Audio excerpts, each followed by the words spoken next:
একজন যুবকের কথা আল্লাহ কোরআন মাজিদে ব্যতিক্রম ভাবে আলোচনা করেছেন, যে গোটা জাতির উপরে ইসলামের বিপ্লব সৃষ্টি করেছিল, যার নাম ইব্রাহিম আলাইহিস সালাম। ইব্রাহিম আলাইহিস সালামকে বললেন, তুমি এই মূর্তির এই কাজ করেছ। ইব্রাহিম আলাইহিস সালামকে নমরুদের সামনে নিয়ে যাওয়া হলো। নমরুদ বলছে, তোমার ইলাহকে? বলছে যে যিনি আকাশ জমিনের স্রষ্টা। তো নমরুদ বলছে যে আমি কে? তো আপনি আবার কে? আপনারও স্রষ্টা আল্লাহ। তখন ইব্রাহিম আলাইহিস সালাম বলছেন যে ইব্রাহিম, আপনার স্রষ্টা আল্লাহ। নমরুদ বলছে যে না, আমি। ইব্রাহিম আলাইহিস সালাম বললেন, আপনি যদি স্রষ্টা হন, আমার আল্লাহ মৃতকে জীবিত করেন, জীবিতকে মৃত করেন, তো আপনি কিভাবে করেন? তো নমরুদ বলছে, আমিও তো জীবিতকে মৃত করতে পারি, মৃতকে জীবিত করতে পারি, মানে ফাঁসির দণ্ডপ্রাপ্ত আসামিকে আমি বাঁচিয়ে দিতে পারি, আমিও জীবন দিতে পারি। ইব্রাহিম আলাইহিস সালাম এবারে বললেন, আমার আল্লাহ সূর্যকে পশ্চিম দিক থেকে উঠাই, পূর্ব দিক থেকে উঠাই, পশ্চিম দিকে ডুবিয়ে দেই। তো আপনি যদি আল্লাহ হন, তাহলে আপনি দেখেন তো, পশ্চিম দিক থেকে সূর্য উঠিয়ে আপনি পশ্চিম দিক থেকে সূর্য উঠিয়ে পূর্ব দিকে সূর্য ডুবিয়ে দেখান তো দেখি। তখন নমরুদ অবাক হতভম্ব হয়ে গেল। তখন নমরুদ রাগে বলছেন, একে জ্বালিয়ে দাও, একে পুড়িয়ে দাও, একে হত্যা করো।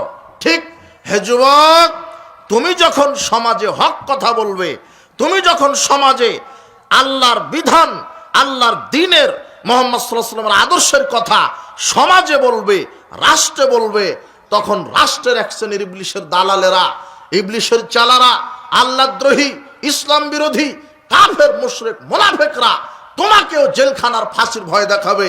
তোমরা কি সেই ফাঁসির জেলখানার ভয়ে কোরআন এবং সহিহ সুন্নাহর তাওহীদের সই আকীদা মানহাজের দাওয়াত দেওয়া থেকে বিরত থাকবে? তোমরা থাকবে না। কেন? তোমাদের রক্তে মিশা আছে ইব্রাহিম আলাইহিস সালামের আদর্শ। ইব্রাহিম আলাইহিস সালাম বিরত থাকেননি। ইব্রাহিম আলাইহিস সালাম জাহেলিয়াতের বিরুদ্ধে কথা বলেছেন। নমরুদ যখন বলছে একে এখন পুড়িয়ে মেরে দাও, বিশাল গর্ত খনন করা হয়েছে, বিশাল অগ্নিকুণ্ড, এখন ইব্রাহিম আলাইহিস সালামকে আগুনে ফেলে দিবে। তখন জিবরাইল আমিন এসে বলছেন, ইব্রাহিম, আল্লাহ আমাকে পাঠিয়েছে আপনাকে সাহায্য করার জন্য। তখন ইব্রাহিম আলাইহিস সালাম বললেন, আপনার কেন সাহায্যের প্রয়োজন? আমি তো আল্লাহর ইবাদত করি, আল্লাহ আমাকে সাহায্য করবে, আপনার তো সাহায্যের আমার প্রয়োজন নেই।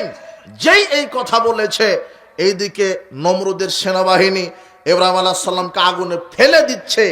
এই মুহূর্তে জিবরাইল বলছে, আমি সাহায্য করতে এসেছি। তখন ইব্রাহিম আলাইহিস সালাম বলছেন, আমি কেন আপনার সাহায্য নিব? আমি তো আল্লাহর ইবাদত করি, ওই আল্লাহ তো আছেন, উনি আমাকে সাহায্য করবেন। তখন সঙ্গে সঙ্গে আল্লাহ বলছেন, ইয়া নার কুনি বারদাউ ওয়া সালামান আলা ইব্রাহিম, হে আগুন, ইব্রাহিমের জন্য তুমি আরামদায়ক, শান্তিদায়ক, ঠান্ডা হয়ে যাও, ঠান্ডা হয়ে যাও, আরামদায়ক, শান্তিদায়ক, ঠান্ডা হয়ে যাও। আগুনের স্রষ্টাকে? আগুন শুনবে কার কথা? এই ঘটনা থেকে প্রমাণ হয়, পরিস্থিতি যত কঠিন হোক আর জটিল হোক, ইব্রাহিম আলাইহিস সালাম ওই সময়তে পৃথিবীতে একাই মুমিন। পরে যখন সারাকে বিবাহ করে, তখন ও মুমিন। ইব্রাহিম আলাইহিস সালাম বলছেন, সারা, তুমি আর আমি ছাড়া পৃথিবীতে আর তৃতীয় মুমিন নেই। ইব্রাহিম আলাইহিস সালাম একাই। যুবক, তুমি মনে করো না যে আমার দল নেই, জাতি নেই, জনগণ নেই, পুলিশ নেই, র্যাব নেই, প্রশাসন নেই, আমি একাই, এই কথা মনে করো না। বলো তো তোমার কে আছে? ইব্রাহিম আলাইহিস সালাম আল্লাহর কাছে সাহায্য চাইলেন। এই ঘটনা থেকে প্রমাণ হয় যে তুমি যদি ন্যায়ের পক্ষে থাকো আর অন্যায়ের বিপক্ষে থাকো, সমাজ সংস্কারের কাজ যদি হাতে নাও, তাহলে বাধা আসবে, পরিবার থেকে বাধা আসবে। ইব্রাহিম আলাইহিস সালামকে বাধা দিয়েছিল প্রথমে তার বাপ। তুমি যদি ন্যায়ের পক্ষে থাকো, সমাজ সংস্কারের কাজে নিজেকে নিয়োজিত করো, প্রথম তুমি বাধাগ্রস্ত হবে বাপ মা থেকে। দাড়ি রাখবে, তোমার বাপ মায়ে বলবে, বেটা এখন দাড়ি রাখার বয়স হয়নি, বিশ্বাস করো ওটা তোমার বাপ মা না। বুঝুনি মনে হয় কথা? দাড়ি রাখবে, তোমার বাপ মায়ে নিষেধ করবে, পরিবার থেকেই বাধা। প্যান্ট টাকনোর উপরে করবে, বলবে যে তুমি তো জিএমবি হয়ে গেছো, শিবির হয়ে গেছো, পরিবার থেকেই বাধা। ইব্রাহিম আলাইহিস সালামকে তার বাপ বলছে, বেটা যদি মূর্তির বিরুদ্ধে কথা বলো, তাহলে পাথর মেরে তোমার মাথা ফাটিয়ে দিব। বাপ ছেলেকে বলছে এই কথা, বোঝেননি মনে হয় কথা? বাপ ছেলেকে বলছে যে পাথর মেরে মাথা ফাটিয়ে দিব। ইব্রাহিম আলাইহিস সালাম বলছেন, আব্বা আসসালামু আলাইকুম, আমি গেলাম, তবে আমার জাতি মূর্তি পূজা করে, মূর্তির সাথে আমার শত্রু, যারা মূর্তি পূজা করে তাদের সাথে আমার শত্রু ততদিন পর্যন্ত যতদিন আল্লাহ তাদেরকে হেদায়েত না দিবে। আল্লাহ জাতিকে হেদায়েত দান করুন। ইব্রাহিম আলাইহিস সালাম সালাম দিয়ে পরিবার থেকে বিদায় নিয়েছে। পরিবারের মায়া বিসর্জন দিতে হবে। তোমার পিতামাতা আত্মীয় স্বজনের চাইতে তোমাকে ভালোবাসার স্থান দিতে হবে আল্লাহ, তারপরে মুহাম্মদ সাল্লাল্লাহু আলাইহি সাল্লাম। আল্লাহর নবী একথাই বলছেন, লা ইউমিনু আহাদুকুম হাত্তা কুনা আহাব্বা ইলাইহি মিন ওয়ালাদিহি নাস আজমাইন। তোমাদের মধ্যে ততক্ষণ ওই ব্যক্তি মুমিন হতে পারে না প্রকৃত, যতক্ষণ না তার কাছে তার সন্তান, তার ছেলে মেয়ে, তার স্ত্রী, তার পরিবার, সারা পৃথিবীর সব মানুষের চাইতে মুহাম্মদ সাল্লাল্লাহু আলাইহি সাল্লামকে যদি বেশি তুমি ভালো না বাসো, তাহলে তুমি ততক্ষণ পর্যন্ত মুমিন হতে পারবে না। মুহাম্মদ সাল্লাল্লাহু আলাইহি সাল্লামের ভালোবাসা, তার আদর্শ আগে। উপস্থিত বৈঠকের মুসলিম দিনী ভাই বোন, ইব্রাহিম আলাইহিস সালাম প্রথম বাধা পেয়েছিলেন তার পরিবার থেকে, দ্বিতীয় বাধা পেয়েছিলেন সমাজের কিছু নেতা থেকে, তৃতীয় বাধা পেয়েছিলেন রাষ্ট্র শক্তি থেকে। রাষ্ট্রপ্রধান বাধা দিয়েছিল, তবু ইব্রাহিম আলাইহিস সালামকে তার দাওয়াত থেকে হটিয়ে দিতে পারেনি। হে যুবক, তোমাকে ইব্রাহিম আলাইহিস সালামের আদর্শ নিয়ে সামনে এগোতে হবে। তোমাকে আরেকটু সামনে নিয়ে যাই। তার আরেকটা ঘটনা কি, আল্লাহ সুবহানাহু ওয়া তাআলা দ্বিতীয় ঘটনা উল্লেখ করছেন কোরআন মাজিদে, সেটা হলো আসহাবে কাহাফের ওই যে যুবকদের ঘটনা। আসহাবে কাহাফ মানে ওই যে যুবক। তাফসীর কারকগণ বলছেন 7 জন যুবক, সম্ভ্রান্ত পরিবারের যুবক, যেই যুবকেরা এমন জাতির উপরে জন্মগ্রহণ করেছিল যেই জাতি মূর্তি পূজা করত, যেই জাতি মূর্তি পূজা করত, যেই জাতি আল্লাহর সাথে শিরক করত, যারা আল্লাহকে বাদ দিয়ে মূর্তিকে সিজদা করত, মূর্তির নামে নজর নেওয়াজ, গরু খাসি কোরবানি করত। একদিন 7 জন যুবক এই বিজাতিদের মূর্তি পূজকদের মেলার অনুষ্ঠানে গিয়েছে, গিয়ে দেখে যে তারা মূর্তিকে সিজদা করে। তখন 7 জন যুবক ওই অনুষ্ঠান থেকে দাঁড়িয়ে বলছে, কি ব্যাপার, যিনি আকাশ এবং জমিনের স্রষ্টা তিনি তো আল্লাহ, আমার জাতি তো দিগ্ভ্রান্ত পথভ্রষ্ট, তারা মূর্তিকে সিজদা করে কেন, মূর্তির সামনে গরু খাসি মানত করে কেন? আল্লাহ তো তিনি যিনি আকাশ জমিনের স্রষ্টা, এর ভিতর বাইরে যা আছে সবকিছুর যিনি স্রষ্টা, তিনি স্রষ্টা। আমাদের জ্ঞান থাকার পরেও যদি আমরা ওই আল্লাহকে বাদ দিয়ে যদি এই ছবি মূর্তির পূজা করি, খানকা দরগা ওরস এগুলির যদি পূজা করি, মাজারের যদি পূজা করি, তাহলে আমরা অনর্থক কাজ করব, আমরা মূর্তি শিরক এবং বেদাতের বিরোধিতা করলাম। এই কথা যখন তদানীন্তনকাল বাদশার কানে পৌঁছেছে যে আপনার জাতির ভিতরে 7 জন যুবক আছে যারা আপনার নীতির বিরোধিতা করে, যারা ছবি মূর্তির বিরোধিতা করে, যারা বাপদাদার ধর্মের বিরোধিতা করে, এখন শাসক সৈন্যদল পাঠালেন 7 জন যুবককে ধরে আনো। এইদিকে আল্লাহ সুবহানাহু ওয়া তাআলা 7 জন যুবককে ইলহাম করলেন, শোনো, তোমাদেরকে ধরার জন্য, জেলখানায় বন্দির জন্য রাষ্ট্র শক্তি পরিকল্পনা চক্রান্ত করছে। তোমরা অমুক গুহাতে গিয়ে আশ্রয় নাও, আমি তোমাদের পথকে সহজ করে দিব। 7 জন যুবক গর্তে আশ্রয় নিলেন। গর্তটা এমন পরিবেশে ছিল যে সূর্যের রোদ লাগতো না, ডান দিক দিয়ে বাম দিক দিয়ে সূর্য চলে যেত, আলো লাগতো না। আর গর্তের মুখে ছিল একটা কুকুর, 2 পাটা সামনের দিকে দিয়ে এমন ভাবে বসেছিল যাতে মানুষ বুঝতে না পারে যেখানে মানুষ আছে। 7 জন যুবক গর্তে শুয়েছিল, গর্তে শুয়ে আছে। আল্লাহ কোরআন মাজিদে বলছেন, আমি তাদেরকে ঘুমিয়ে রেখেছিলাম 309 বছর। কত বছর? 309 বছর তারা ঘুমিয়েছিল। 309 বছর পরে যখন যুবকেরা ঘুম থেকে উঠলেন, তখন একজন আর একজনকে বলা বলদি করছে, কেরে বন্ধু, আমরা কতদিন থেকে ঘুমাচ্ছি? তখন একজন বলছে হয়তো এক সকাল এক সন্ধ্যা থেকে। আর একজন বলছে যে আমাদের তো জানা নাই। তখন একজন বন্ধু 7 জন যুবকের মধ্যে যে সবচেয়ে বিচক্ষণ, তাকে বলছে, বন্ধু বাজারে যাও, ভালো মানের দামি সুস্বাদু খাবার কিনে নিয়ে আসো। তখন তাদের পকেটে ছিল একটা মুদ্রা, কয়েকটা মুদ্রা। এই মুদ্রা যখন দোকানে গিয়ে খাদ্য কেনার পরে যখন মুদ্রা দিয়েছে, তখন দোকানদার বলছে যে এই মুদ্রা তো আজ থেকে 200, 250, 500 বছর আগেকার। এই মুদ্রা তোমরা কোথায় পেলে? এই মুদ্রা তো কত আগেই বিলুপ্ত হয়ে গেছে, তোমরা কোথায় পেলে? এই মুদ্রা তো আজ থেকে 300, 400 বছর আগেকার মুদ্রা, তোমরা কোথায় পেলে? ঘটনা প্রকাশ হয়ে গেল। তখন সবাই যুবকেরা বললেন যে আমরা এইভাবে গুহায় আশ্রয় নিয়েছিলাম, ঘুম থেকে উঠে দেখি এই দৃশ্য, আমাদের ক্ষুধা লেগেছে, তাই খাদ্য কিনতে এসেছি। ঘটনা এই। যখন প্রকাশ পেয়ে গেল, তখন এলাকার লোকেরা ওই গুহাতে গেলেন, গিয়ে দেখে বিশাল গুহা। 309 বছর ঘুমিয়েছিল, কোনো জাতি তাদেরকে বুঝতে পারেনি, কোনো জাতি টের পাননি। তাদেরকে নিরাপত্তা দিয়েছিলেন কে? দুনিয়াতেই। এরপরে জাতির লোকেরা বলছে, তাহলে তোমরা এখানে যুগ যুগ ধরে ঘুমিয়েছিলে, এটা মনে হয় বরকতপূর্ণ যুগ, বরকতপূর্ণ গর্ত। আবার এলাকার লোকেরা শিরকি চেতনা শুরু করলো, যেখানে কোনো একটা প্রাচীর দেওয়াল নির্মাণ করে এর পূজা শুরু করতে হবে। ঘটনা এই। তবে এখানে তোমাকে একটা কথা বলি যুবক, এই যে 7 জন যুবক, তার জাতি শিরক বেদাতে লিপ্ত ছিল, জেনা ব্যভিচার, দুর্নীতি, অনাচার, অন্ধকারে লিপ্ত ছিল। তারা তাদের সাথে আপোষ করেনি, তারা জাহেলিয়াতের সাথে আপোষ করেনি।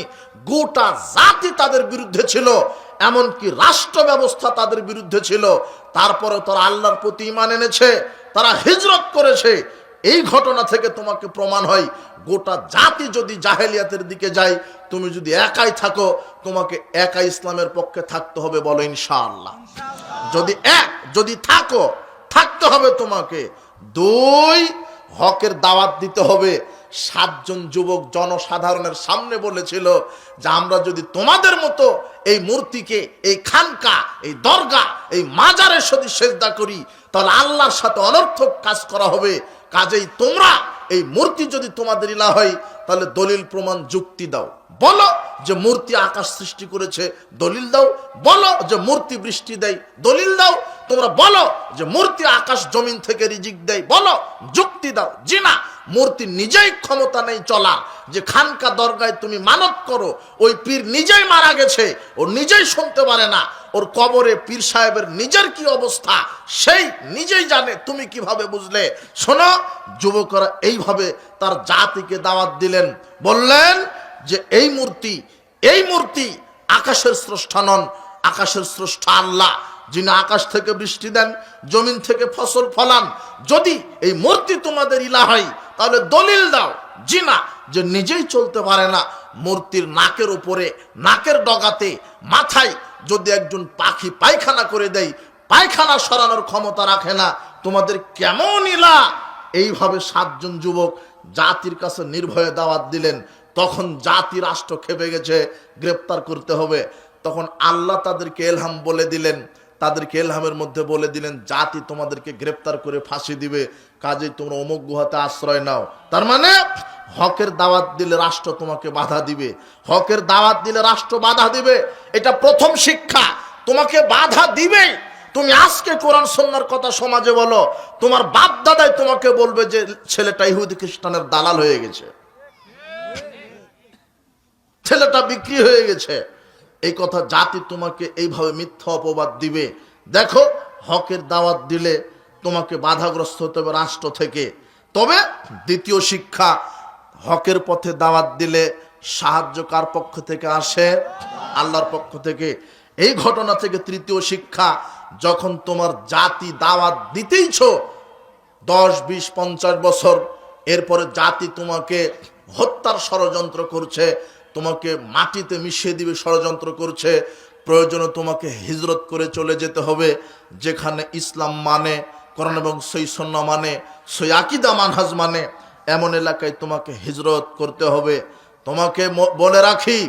আর চতুর্থ শিক্ষা, তোমাদেরকে ইসলামের পথে দাওয়াত দিতে গেলে ভরসা করতে হবে একমাত্র আল্লাহর উপরে। কাদের উপরে? এই 7 জন যুবক কাদের উপরে ভরসা করেছিল? আল্লাহর উপরে। এই শিক্ষা নিয়ে হে যুবক, তোমরা সামনের দিকে এগিয়ে যাও। আমি কোরআন থেকে একজন যুবক জাতিকে পরিবর্তন করে দিয়েছিল, অন্যায়ের বিরুদ্ধে লড়েছিল, একজন যুবক যার নাম ইব্রাহিম আলাইহিস সালাম। আর এখানে দ্বিতীয় যে যুবকদের ঘটনা আল্লাহ উল্লেখ করেছেন, আসহাবে কাহাফের ঘটনা, যারা অন্যায়ের বিরুদ্ধে ন্যায়ের পক্ষে যুদ্ধ করেছে, যাদেরকে আল্লাহ সাহায্য করেছেন। এখন আপনাকে নবী করিম সাল্লাল্লাহু আলাইহি সাল্লাম যুবকদের ব্যাপারে কি বলেছেন কয়েক মিনিট কথা, এরপরে যুবক সাহাবীদের ইসলাম প্রতিষ্ঠায় ভূমিকা কি ছিল এই ব্যাপারে কয়েক মিনিট কথা। রাত যেহেতু গভীর হয়েছে, আমি এমন সময়তে সালাম দিয়েছি যেই সময়তে আমি অন্তত সচরাচর প্রোগ্রাম শেষ করে দিই। হয়তোবা মাদ্রাসার প্রোগ্রাম যেমন কেমনটা অনুকূল পরিবেশ, ওরকম প্রচণ্ড শীত, এমন একটা অবস্থায় যে এখন বক্তৃতা দেওয়াও কঠিন, আপনার মেমোরিতে ধারণ করাও কঠিন। উপস্থিত বৈঠকের মুসলিম দিনী ভাই বোন, মুহাম্মদ সাল্লাল্লাহু আলাইহি ওয়াসাল্লাম বলছেন যে, আবু হুরায়রা রাদিয়াল্লাহু আনহু বলছেন, রাসূল সাল্লাল্লাহু আলাইহি ওয়াসাল্লাম বলেছেন, সাবআতুন ইউদিল্লুহুমুল্লাহু ফি যিল্লিহি ইয়াওমা লা যিল্লা ইল্লা যিল্লুহু। আল্লাহ বিচারের মাঠে 7 শ্রেণীর মানুষকে আরশের ছায়ায় জায়গা দিবেন, যেই দিন তার ছায়া ব্যতীত কোনো ছায়া থাকবে না। এক, ইমামুন আদেল, ন্যায়পরায়ণ শাসক। ন্যায়ের ভিত্তিতে যারা সমাজ, পরিবার, রাষ্ট্র পরিচালনা করে, তাকওয়ার ভিত্তিতে, নবীর আদর্শে, আল্লাহ সুবহানাহু ওয়া তাআলার বিধানে যেই নেতা সমাজ, রাষ্ট্র, পরিবার পরিচালনা করে ন্যায়ের ভিত্তিতে, এই নেতাকে আল্লাহ আরশের ছায়ায় বিশেষ মেহমান হিসেবে বিচার মাঠে জায়গা করে দিবেন। দুই, শাবুন নাশা ফি ইবাদাতিল্লাহ, ওই যুবক যেই যুবক তার যৌবনকাল ক্ষয় করেছে আল্লাহর ইবাদত করে। বলো তো যুবক, ওই যুবককে আল্লাহ আরশের নিচে জায়গা দিবেন যেই যুবক কার ইবাদত করে যৌবনকাল ক্ষয় করেছে? আল্লাহ। শয়তানের গোলামি করেনি, শয়তানের ইবাদত করেনি, গান বাজনা শ্রবণ করেনি, সুদ ঘুষ জোয়াতে থাকেনি, টেন্ডারবাজি করেনি, চাঁদাবাজি করেনি, সন্ত্রাস করেনি। যুবক, তোমার ভুল হচ্ছে, দুনিয়াবি মোহগ্রস্তে তুমি পড়ো না। তুমি দুনিয়াতে তুমি বাটপারি করে, তুমি চিটারি করে ক্ষমতা দেখিয়ে চলো না। তোমার আচরণ দেখে আমি খুব কষ্ট পাই। তুমি তো মুসলমান, তোমার বাপ মুসলমান, তুমি ডাকাতি করতে গিয়ে, টেন্ডারবাজি করতে গিয়ে, সন্ত্রাসবাজি করতে গিয়ে, তুমি যে ছুরি দিয়ে, পাথর দিয়ে, বন্দুক দিয়ে, ড্যাগারের খোঁচা দিয়ে একজন যুবককে মেরে দিলে, একজন ভ্যান চালক, রিক্সা চালককে মেরে দিলে, একজন সমাজ সংস্কারককে মেরে দিলে, তুমি যে যুবককে মেরে দিলে, তুমি কি জানো তার পিতামাতা কিভাবে কাটা কবুতরের মতো ছটফট করে তার সন্তানের জন্য কান্না করছে? তুমি যে যুবককে মেরে দিলে, তার বাড়িতে তুমি যাও, গিয়ে দেখো তার স্ত্রীকে তুমি বিধবা করেছ, তার স্ত্রী কিভাবে কান্নাকাটি করছে। তুমি যাকে মেরে দিয়েছ তার সন্তান আছে, তার সন্তানকে তুমি এতিম বানিয়েছ। তুমি কত খারাপ! তুমি এই সন্ত্রাসবাজি করতে গিয়ে, চাঁদাবাজি করতে গিয়ে তুমি কেন বলছো বিগত সরকার 17 বছর খেয়েছে, আমরাও খাবো, তাই তুমি চাঁদাবাজি শুরু করে দিয়েছ?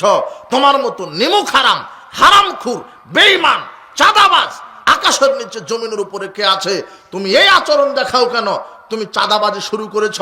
তুমি কেন দোকানে গিয়ে, অমুকের কাছে গিয়ে ভয় দেখিয়ে টেন্ডারবাজি করে চাঁদাবাজি করো?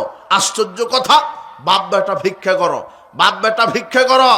বাংলাদেশের সবচেয়ে বড় শহর ঢাকা শহর, রাজধানী, বাপ বেটা গিয়ে তল্পি তল্পা ব্যাংক ব্যালেন্স নিয়ে তুমি যাও, গিয়ে ভিক্ষা করে খাও। তবু মানুষের উপরে জুলুম করে যদি 1 টাকা চাঁদাবাজি করো, বিশ্বাস করো তোমার পরকাল হারিয়ে যাবে। আল্লাহ তোমাকে হেদায়েত দান করুন। তুমি ক্ষমতাতেই যেতে পারোনি, না যেতেই বলছো যে ওরা 17 বছর খেয়েছে, আমরা খাবো না। আশ্চর্য কথা। তুমি এইভাবে চাঁদাবাজি শুরু করলে কেন? এইভাবে তুমি দেশ চালাচ্ছ কেন? এইভাবে কেন উগ্রতা দেখাচ্ছ কেন? তোমাকে মৃত্যুবরণ করতে হবে। শোনো, মুহাম্মদ সাল্লাল্লাহু আলাইহি ওয়াসাল্লাম বলছেন 7 শ্রেণীর মানুষকে আল্লাহ আরশের নিচে জায়গা দিবে।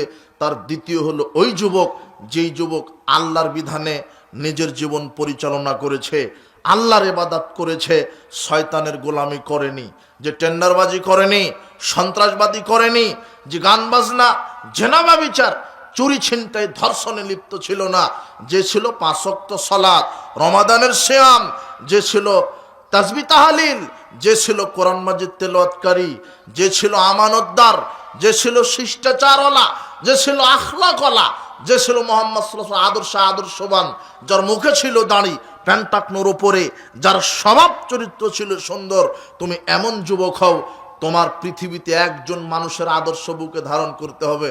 বলো তো সেই মানুষের নাম কি? মুহাম্মদ সাল্লাল্লাহু আলাইহি সাল্লাম। আল্লাহর নবী বলছেন 7 শ্রেণীর মানুষকে আল্লাহ আরশের নিচে জায়গা দিবেন। এই হাদিসটা এবারত করলাম শুধু তোমার জন্য। তুমি আছো 7 শ্রেণীর মধ্যে, তুমি আছো। তুমি মানে তুমি যুবক, তুমি আছো। আল্লাহর নবী বলছেন ওই যুবক, ওই যুবতীকে আল্লাহ আরশের ছায়ায় জায়গা দিবেন, যেই দিন আল্লাহর ছায়া ব্যতীত কোনো ছায়া থাকবে না। যেদিন সূর্য মাথার উপরে থাকবে মানুষের 1 মাইল উপরে, পাপ যত বেশি তাপ দিবে তত বেশি। কারো সূর্যের তাপে গায়ের ঘাম হবে টাকনু পর্যন্ত, কারো সূর্যের তাপে গায়ের ঘাম হবে হাঁটু পর্যন্ত, কারো সূর্যের তাপে গায়ের ঘাম হবে কোমর পর্যন্ত, কারো সূর্যের তাপে গায়ের ঘাম হবে কাঁধ পর্যন্ত। এইভাবে বলতে বলতে আল্লাহর নবী বলছেন কারো ঘাম হবে কানের লতি পর্যন্ত। মানুষ তার শরীরের ঘামে সাঁতার কাটবে, সূর্য থাকবে মাথার উপরে। যুবক, শুনতে তোমাকে হৃদয়ে গহীনে না পৌঁছালেও তুমি রাতে একটু চিন্তা করে দেখো, যেই সূর্য আজকে 9,30,00,000 মাইল ওপরে আছে, এই সূর্যের তাপ তুমি সহ্য করতে পারো না। যেদিন 1 মাইল ওপরে সূর্য থাকবে সেদিন তোমার অবস্থা কি হবে? আর সেই দিনই আল্লাহ 7 শ্রেণীর মানুষকে আল্লাহ তার আরশের নিচে জায়গা করে দিবেন, আরশের ছায়ায়। যেই দিন তুমি থাকবে, তুমি মানে তুমি যদি আল্লাহর বিধানে রসুলের আদর্শে নিজের জীবনকে সাজাতে পারো, সুন্দরভাবে ইসলামী আকীদায় রাসূল সাল্লাল্লাহু আলাইহি ওয়াসাল্লাম আদর্শ যদি সাজাতে পারো, আল্লাহ তোমাকে আরশের ছায়ায় তোমাকে বিশেষ মেহমান হিসেবে কবুল করবেন। হে যুবক, আজকে তওবা করো। পৃথিবীতে মুহাম্মদ সাল্লাল্লাহু আলাইহি সাল্লামের আদর্শ ছাড়া দ্বিতীয় কোনো ব্যক্তির আদর্শ টিকবে না। পৃথিবীতে মুহাম্মদ সাল্লাল্লাহু আলাইহি সাল্লামের নীতি ছাড়া দ্বিতীয় কোনো মানুষের নীতি টিকতে পারে না। পৃথিবীতে মুহাম্মদ সাল্লাল্লাহু আলাইহি সাল্লামের নীতি শিক্ষা ছাড়া, মুহাম্মদ সাল্লাল্লাহু আলাইহি সাল্লামের শিষ্টাচার ছাড়া, পৃথিবীতে মুহাম্মদ সাল্লাল্লাহু আলাইহি সাল্লামের নীতি আদর্শ ছাড়া দ্বিতীয় কোনো নীতি আদর্শ থাকতে পারে না। তুমি আজকে রাতে ঘুমানোর পূর্বে চিন্তা করো, আমি যে যুবক, আমার যে 24 ঘন্টা আমি অতিবাহিত করি, আমি কি মুহাম্মদ সাল্লাল্লাহু আলাইহি ওয়াসাল্লাম আদর্শে নিজের জীবনকে সাজাতে পেরেছি? মুখে কি দাঁড়িয়ে আছে? প্যান্টটা কি টাকনোর নিচে? আমি কি মিথ্যা কথা ছাড়তে পেরেছি? আমি কি সত্য কথা বলি? আমি কি ইসলামের কথা বলি? আমি কি মুহাম্মদ সাল্লাল্লাহু আলাইহি ওয়াসাল্লাম আদর্শের কথা বলি? আমি কি অন্যায়ের বিরুদ্ধে কথা বলি? আমি কি ন্যায়ের পক্ষে থাকি? আমি কি ছবি মূর্তি শিরক বেদাতের কথা বলি? আমি কি ছবি মূর্তি শিরক বেদাতের বিরুদ্ধে কথা বলি? আমি কি সালাত সিয়াম হজ যাকাত আদায় করি? আমি কি সমাজে ন্যায়ের প্রতিষ্ঠা করতে পারি? আমি কি হালাল খাই? আমি কি হালাল খাই? আমি কি হালাল খোর না আমি হারাম খোর? আমি কি সুদ খাই? আমি কি ঘুষ খাই? আমি কি দুর্নীতি করি? আমি কি ঘুষ খাই? আমি কি মদ খাই? আমি কি বিড়ি খাই? আমি কি সিগারেট খাই? আমি কি জর্দা খাই? আমি কি ইয়াবা খাই? আমি কি ফেন্সিডিল খাই? আমি কি গান বাজনা শ্রবণ করি? আমাকে তো আল্লাহ 24 ঘন্টা দিলেন। হে যুবক দল শোনো, আল্লাহ বলছেন ওয়াল আসর, সময়ের কসম, আমি আল্লাহ সময়ের কসম দিচ্ছি। সূর্য ডুবায় আমি আল্লাহ, সূর্য উঠায় আমি আল্লাহ। তবে মনে রেখো হে আমার পৃথিবীবাসী, সূর্য একদিন না একদিন আর উঠবে না, চিরদিনের মতো ডুবিয়ে দিব। সময়ের স্রষ্টা আমি, দিনের স্রষ্টা আমি, রাতের স্রষ্টা আমি। হে যুবক, 24 ঘন্টা তুমি কার বিধান মানো? তোমার 24 ঘন্টাতে নেই ইমানের কথা, নেই ওযু, নেই সালাত, নেই আল্লাহ, নেই পরকাল। তুমি মাস্তানি করে বেড়াও, টেন্ডারবাজি করে বেড়াও, লুচ্চামি করে বেড়াও, দাঙ্গাবাজি করে বেড়াও, হাঙ্গাবাজি করে বেড়াও। তোমার কি পরকালের চিন্তা নেই? মৃত্যুবরণ করতে হবে এই চিন্তা কি তোমার নেই? আল্লাহর দরবারে উঠতে হবে এই চিন্তা কি তোমার নেই? তুমি দুনিয়াতে 24 ঘন্টা তুমি পালন করো, 24 ঘন্টা তুমি অতিবাহিত করো। তুমি কার আদর্শে চলছো? তুমি কি একদিন ভেবে দেখেছ তুমি বলছো যে আমি অমুক নেতার আদর্শ বুকে ধারণ করি। হারামখোর, তুমি যে নেতার আদর্শ বুকে ধারণ করো ও 100টাতে 99টা মিথ্যা কথা বলে। তুমি যে নেতার আদর্শ ধারণ করে চলছো, তুমি যে নেতার ক্যানভাস করছো, ওলো হারামখোর, ওলো মদখোর, ও বিড়িখোর, ও সিগারেটখোর, যার ওযু নাই, যার সালাত নাই, আল্লাহ পরকাল নাই। তোমার নেতা 24 ঘন্টা আন্দোলন করে, সেমিনারে বক্তব্য দেয়, যেখানে তাওহীদের কথা বলে না, আল্লাহর কথা বলে না, আল্লাহর বিধানের কথা বলে না। এমন নেতার পিছনে কেন ঘুরো? এই নেতাকে কবর দাও। একমাত্র অভ্রান্ত নেতা, সত্য নেতা, মহামানব, সর্বশ্রেষ্ঠ নবী রাসূল মুহাম্মদ সাল্লাল্লাহু আলাইহি সাল্লামের আদর্শ তুমি ধারণ করো, বিশ্বাস করো। তার আদর্শ ছাড়া পৃথিবীতে কোনো দ্বিতীয় কোনো মানুষের আদর্শ টিকতে পারে না। তুমি কার আদর্শ বুকে ধারণ করছো? তুমি একটু ভাবো, তোমাকে মৃত্যুবরণ করতে হবে। আব্দুল্লাহ ইবনে মাসউদ রাদিয়াল্লাহু আনহু বলছেন, রাসূল সাল্লাল্লাহু আলাইহি ওয়াসাল্লাম বললেন, হে জাতি শোনো, লা তাযালু কদম ইবনে আদম ইয়াউমাল কিয়ামা হাত্তা ইসলান 50। আদম সন্তানকে বিচারের মাঠে কদম নাড়াতে দিবেন না, আদম সন্তানকে বিচারের মাঠে পা নাড়াতে দিবেন না, যতক্ষণ না 5টি জিজ্ঞাসা আল্লাহ না করবেন, 5টি বিষয়ের হিসাব নেবেন। যুবক, একটু রেডি হও, তোমার জন্য আজকের আলোচনা। আল্লাহ রাসূল বলছেন যে বিচারের মাঠে আদম সন্তানকে এক কদম নাড়াতে দিবেন না 5টা হিসাব না পর্যন্ত। এক, আন উমরিহি, আল্লাহ বলবেন সারা জীবন বুঝাও, তুমি সারা জীবন কিভাবে চলেছ। 2, আং শাবাবিহি, যৌবনকালটা আলাদাভাবে বুঝাও তো। আল্লাহ বলবেন তুমি কাঠ গড়াতে। কে বলবেন যৌবনকাল আলাদাভাবে বুঝাও? আল্লাহ।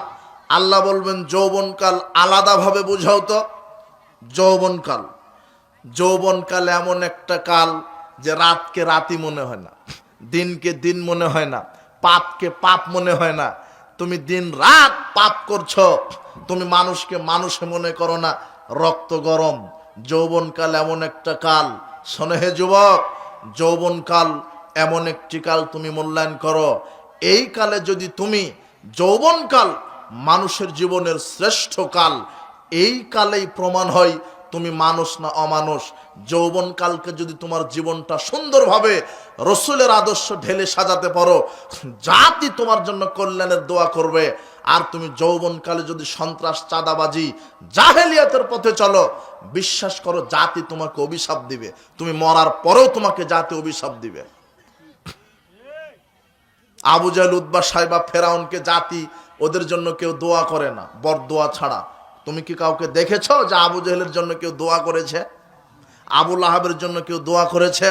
তুমি এই চাঁদাবাজি, সন্ত্রাস করে, মানুষের উপরে জুলুমবাজি করে, এইভাবে পটকাবাজি, আতশবাজি, পয়লা বৈশাখ, 31st নাইট পালন করে জাতিকে কষ্ট দিয়ে, ওই যে শহীদ মিনার উদ্বোধন করো, 21 ফেব্রুয়ারি পালন করো, 2 দিন পরে আবার আসবে একটা লুচ্চা দিবস, বেশ্যা দিবস, 14 ফেব্রুয়ারি, তুমি এটা পালন করো, আর জাতি তোমার জন্য কল্যাণের দোয়া করবে?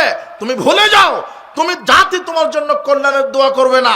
কোন মুসলমানের বাচ্চা ইহুদি খ্রিস্টানের এই অপসংস্কৃতি, এই জাহেলিয়াতের এই 14 ফেব্রুয়ারি বলো, তোমার এই 31st নাইট বলো, পহেলা বৈশাখ বলো, কোন মুসলমানের বাচ্চা যদি মুসলমানের রক্ত থাকে, তাহলে ইহুদি খ্রিস্টানের নীতিকে 5 পয়সা সে দাম দিতে পারে না। তুমি কবর দিও, পায়ের নিচে লাথি মারো, থুতু নিক্ষেপ করো, এগুলি ইহুদি খ্রিস্টানের কৃষ্টি কালচারকে তুমি মুসলমান বিশ্বাস করো, জাতি তোমার জন্য কল্যাণের দোয়া করবে না, ভালো মানুষ তোমার জন্য কল্যাণের দোয়া করবে না। তুমি অভিশপ্ত, তুমি অভিশপ্ত। মানুষ তো তোমাকে অভিশাপ দিবে। তোমার জন্য কুকুর শিগালও ভয়ে থাকে।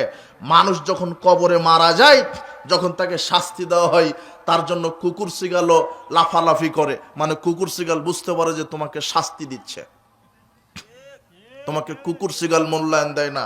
তোমাকে আমি আর কি দিয়ে বুঝাবো? মুহাম্মদ সাল্লাল্লাহু আলাইহি ওয়াসাল্লাম বলছেন, বিচারের মাঠে 5টা জিজ্ঞাসা করবেন আল্লাহ। বলো তুমি তোমার সারা জীবন কিভাবে পালন করেছ। দ্বিতীয়ত বলবেন যৌবনকালের হিসাব দাও। আল্লাহ বলবেন যৌবনকালের হিসাব দাও। বলো তো যৌবনকাল কিভাবে ব্যয় করেছ?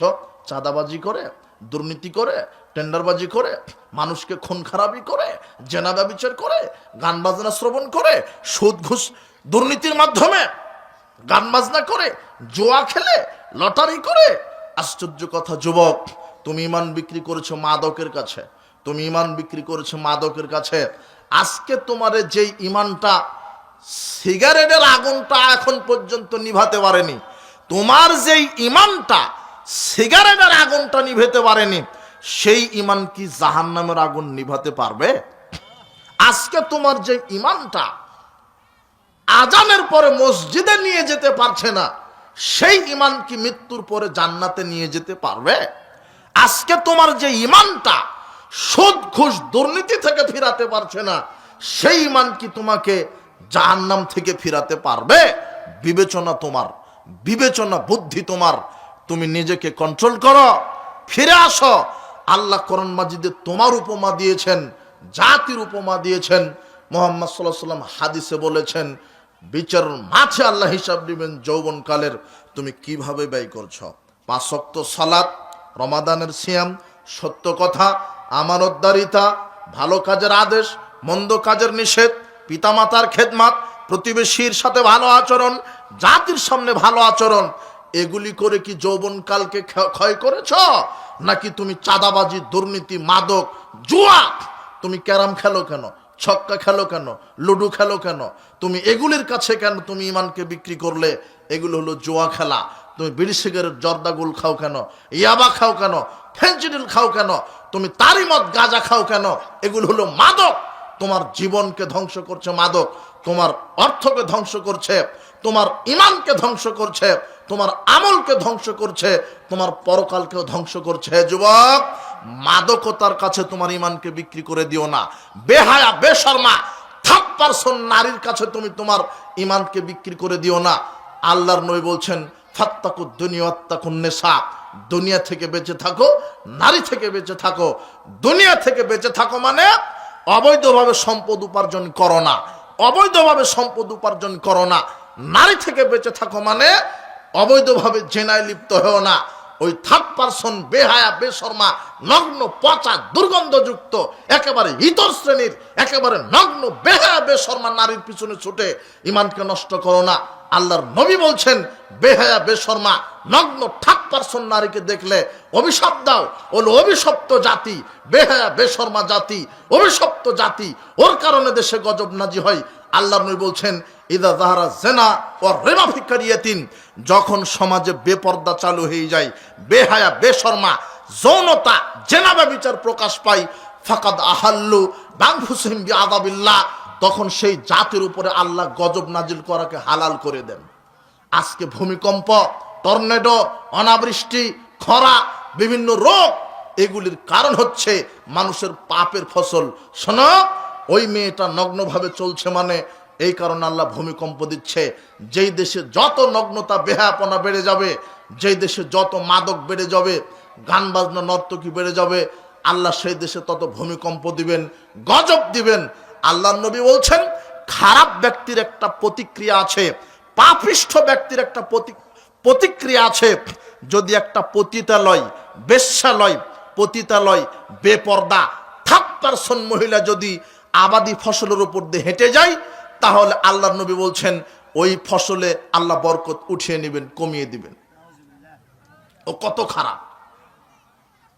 আর আল্লাহ নবী বলছেন, আইয়ুমা ইমরাতিন ইস্তাতারাত ফামারাত আলা মাজলিসিন, যখন কোনো মহিলা শ্বাসসজ্জা গ্রহণ করে, বডিতে স্প্রে দেয়, সুগন্ধি ব্যবহার করে, ঠোঁটে লিপস্টিক দেয়, কপালে ফোঁটা দেয়, নখ বড় রাখে, নগ্ন হয়ে চলে, জনগণের সামনে দিয়ে যায়, হাটে বাজার স্কুল কলেজে যায়, আল্লাহ নবী বলছেন ও হলো পতিতালয়ের নারী, ও হলো ফাইয়ে জানিয়ে, ও জেনাকারিনী নারী। আর উলঙ্গ নারী যদি কোনো জমিনের উপর দিয়ে যায়, ওই জমিনের বরকত আল্লাহ উঠিয়ে নেন। কোনো চাঁদাবাজ, দুর্নীতিবাজ, হারামখোর, ওগুলো অভিশপ্ত কোনো পাপী লোক যদি কোনো জমিনের উপর দিয়ে যায়, ওই জমিনের বরকত আল্লাহ উঠিয়ে নেন। তাই তো আল্লাহর নবী বলছেন, লোকটা যদি বুঝতে পারো খারাপ হয়, মারা গেছে, যত দ্রুত তাকে মাটিতে পুঁতে দাও। খারাপ লোক মরে গেলেও প্রতিক্রিয়া ও যতক্ষণ মাটির উপরে থাকবে ততক্ষণ আকাশবাসী জমিনবাসী কষ্ট পাবে। আকাশবাসী জমিনবাসীর ক্ষেত খামার ফসল এগুলি বরকত নষ্ট হবে। খারাপ মানুষ মরে গেলেও তার খারাপ প্রতিক্রিয়া থাকেও, কত খারাপ। আজকে তুমি তওবা করো, কোনোদিন এই মাদক মুখে দিবে না। আল্লাহ তোমাকে হেদায়েত দান করুন। আজকে তওবা করো, জোয়ার আড্ডাতে বসবে না। তোমার বোনকে যেন বেপরদায় আর চলতে না দেখি।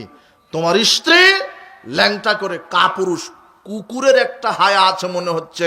এখনকার কুকুর অত বেহায়া নয়, অন্তত জেনা করলেও ওই যে খ্যাড়ের পালার উঁতে যায়, খ্যাড়ের পালার ওই আশেপাশে থাকে।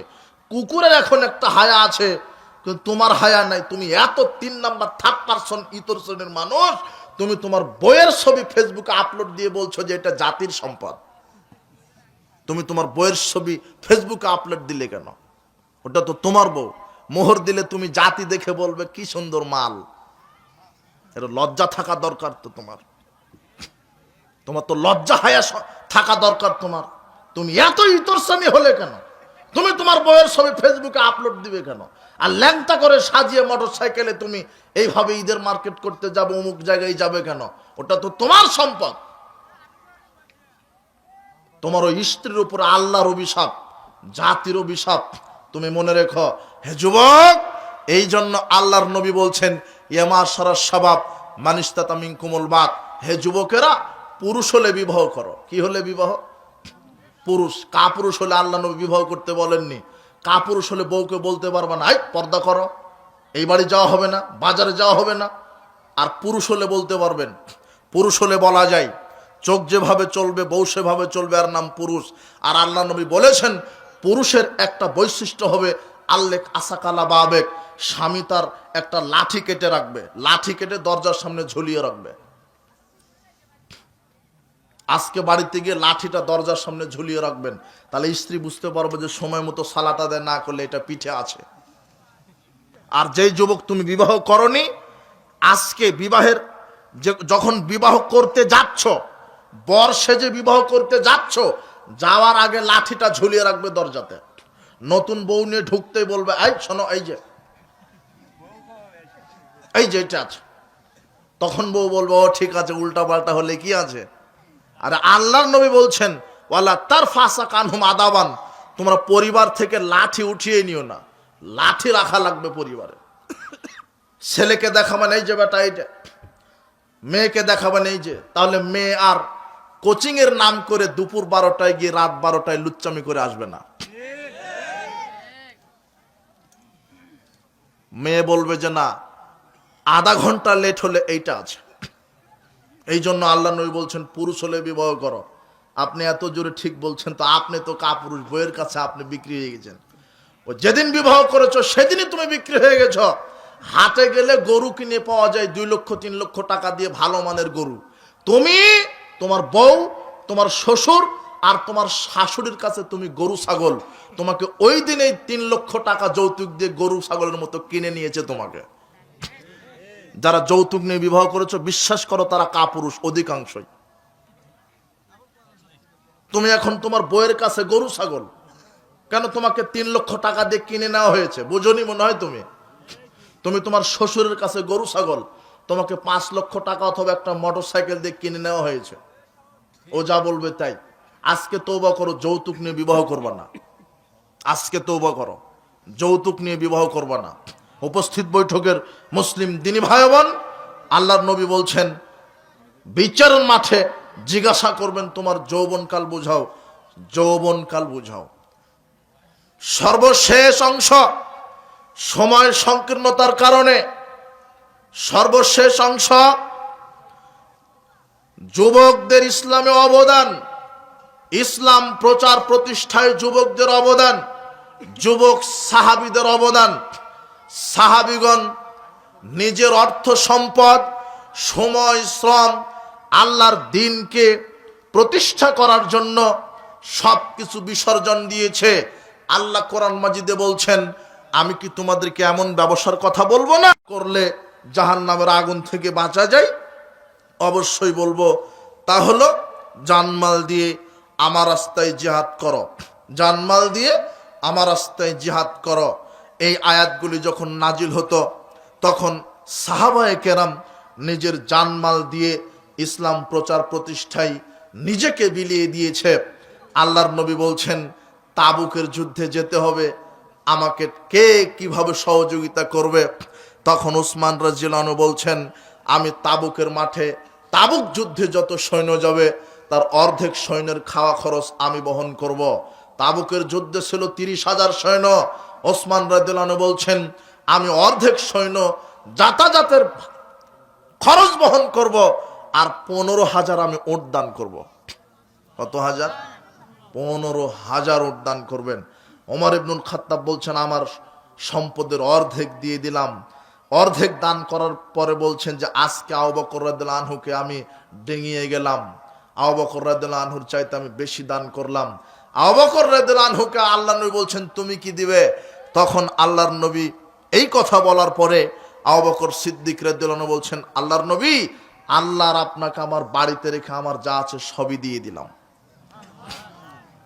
এটা এমন একটা কথা, এমন একটা বাক্য বললেন যে এই বাক্য ডিঙিয়ে পৃথিবীর আর দ্বিতীয় কোনো মানুষ যেতে পারবে না। সবাই দানের প্রতিযোগিতা করছে। আল্লাহর নবী যখন বললেন মান জাহাজা জাইসাল উসরাতি ফালাহুল জান্নাহ, তাবুকের যুদ্ধে যে যা দান করবে তার উপরে আল্লাহ জান্নাতকে ওয়াজিব করে দিবেন। সাহাবীগণ প্রতিযোগিতা শুরু করেছেন। আল্লাহর কালেমা তাওহীদকে সমুন্নত করতে হবে। একজন সাহাবী এই হাদিস শোনার পরে বলছেন আরে উসমান তো 15,000 উট দিল, ওমর ইবনুল খাত্তাব তো সম্পদের অর্ধেক দিল, আব্দুর রহমান বিন আউফ সে তো 4,000 স্বর্ণ মুদ্রা দিল, আমার তো কিছুই নাই। লোকটার সাথে সাথে মাগরিবের সালাতের পূর্বের এই কথা আল্লাহর নবী বলছেন সন্ধ্যা লাগা লাগা ভাব, এমন সময় আল্লাহর নবী বলছেন তাবুকের যুদ্ধে যে দান করবে তার উপরে জান্নাত আল্লাহ ওয়াজিব করে দিবেন। এখন রাত সন্ধ্যা হয়ে গেছে। একজন সাহাবী একজন ইহুদির কাছে গিয়ে বলছেন আপনার খেজুর গাছে নাকি পানি সেচ দেওয়া লাগবে, আপনার খেজুর বাগানে নাকি পানি সেচ দেওয়া লাগবে, আমি এসেছি, আমি সারা রাত পানি সেচে দিব, কয় টাকা দিবেন? তখন ইহুদি বলছেন 2 সা খেজুর দিব। তখন এই সাহাবী মাগরিব থেকে নিয়ে ফজর পর্যন্ত পানি সেচছেন ইহুদির খেজুর বাগানে। কয় ছা খেজুরের বিনিময়ে? 2 ছা মানে 6 কেজি 7 কেজি খেজুর। বুঝেননি মনে হয় কথা। ওইদিকে আল্লাহর নবী বলেছেন যে তাবুকের মাঠে যে যা দিবে তার জন্য জান্নাত কি ওয়াজিব। এই কথা শুনে সাহাবীটা সারা রাত চুক্তি নিয়েছে পানি ছেচবে। কয়টা খেজুর? ফজরের পর্যন্ত পানি ছেচে 2 সা খেজুর 1 ছা পরিবারকে দিয়েছে, আর 1 ছা তাবুকের জিহাদ ফান্ডে এভাবে ঢেলে দিয়েছে। আল্লাহর নবীকে বলছেন আল্লাহর নবী 2 ছা খেজুর পেয়েছি সারা রাত পানি ছেচে, 1 ছা ওই পরিবারে রেখে এসেছি ছেলে মেয়ে স্ত্রী, আর 1 ছা আপনার তাবুক যুদ্ধের ফান্ডে দিলাম, জিহাদ ফান্ডে। আল্লাহর নবী বলছেন বারাকাল্লাহ ফিমা আতাইতা ফিমা আমসাকতা, যা পরিবারে রেখে এসেছো তাতে আল্লাহ বারাকা দান করুন, যা জিহাদ ফান্ডে দিলে তাতে আল্লাহ বারাকা দান করুন। একজন সাহাবী জান্নাতের আশাতে সারা রাত ইহুদির বাগানে পানি ছেচেছে। জান্নাত নিতে হবে যে কোনো মূল্যে দানের মাধ্যমে। যুবক তুমি কি করছো? যেই সাহাবী জান্নাত নেওয়ার জন্য সারা রাত পানি ছেচে, তুমি হারাম খুরাই যুবক শোনো, তুমি সারা রাত তুমি ব্যাডমিন্টন তাস ছক্কার জেনা ব্যভিচার মদ খেয়ে তুমি দিন কাটাও, আল্লাহ তোমাকে হেদায়েত দান করুন। তুমি এই কাহিনীটা মনে রাখো। তাবুকের যুদ্ধে জিহাদের, তাবুকের যুদ্ধে দানের ফজিলত, দানের প্রতিযোগিতা। তোমাকে 1 টাকা দিয়ে হলেও আল্লাহর দিন বিজয়ের জন্য জিহাদ করতে হবে, আল্লাহ তোমাকে কবুল করুন। শোনো, সমাজ সংস্কারে সাহাবীগণ কঠোর ভূমিকা রেখেছেন। ইসলামী আন্দোলন মদিনা রাষ্ট্রের রূপকার প্রধান সাহাবী মুসআব বিন উমাইর, যার নাম ইতিহাসের পাতায় স্বর্ণাক্ষরে লেখা আছে মুসআব বিন উমাইর। শোনো, তোমার মতো 2 নম্বর 3 নম্বর 3rd পারসন যুবক ছিল না। মুসআব বিন উমাইর সম্ভ্রান্ত পরিবারের যুবক। ওই সময়তে মক্কার সবচেয়ে ধনী পরিবারের সন্তান মুসআব বিন উমাইর। নাম কি বলতো? মুসআব বিন উমাইর।